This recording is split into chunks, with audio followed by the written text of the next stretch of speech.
Hi, I'm Haley Hannon and I'm from Richmond, Virginia. I'm a student here at James Madison University. I'm an IDLS major, so I'm studying to be a teacher, specifically elementary school. I'm very passionate about children. Ever since I was a young girl, I would set up a classroom in my room, create lesson plans, and teach the stuffed animals different lessons.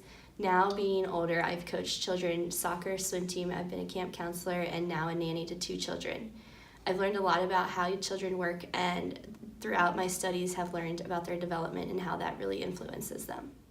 Working with children requires a lot of responsibility, not only for yourself but also for the children. You have to be careful of what you're doing, but more careful of what's happening with the children. A lot that comes in with teaching is planning lessons. I've had the opportunity to plan many lessons, one specifically a creative art lesson where I had to teach something without using just a regular worksheet.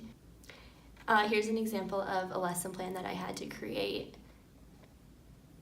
I chose to do a creative art lesson on shape monsters where they practice using shapes.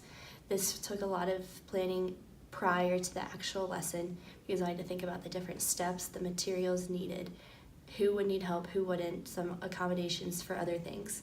After I did that, I had to set up the materials properly in the classroom. This included organizing everything so everything was readily available. With planning, I had to think about the different steps, the best order to take them, and be very explicit on what to do and not to do.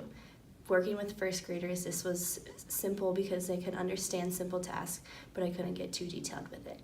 With planning, you have to reflect on things that worked and did not work. Sometimes things will arise in the classroom that you aren't expecting, so you have to be able to make changes quickly. In this lesson, I got advice from the children, what they liked and didn't like, and then I took it upon myself to see how it worked and did not work. Being so passionate about kids and finding what I really wanted to do in life has taught me that it requires a lot of planning, responsibility, and many things that come unexpected.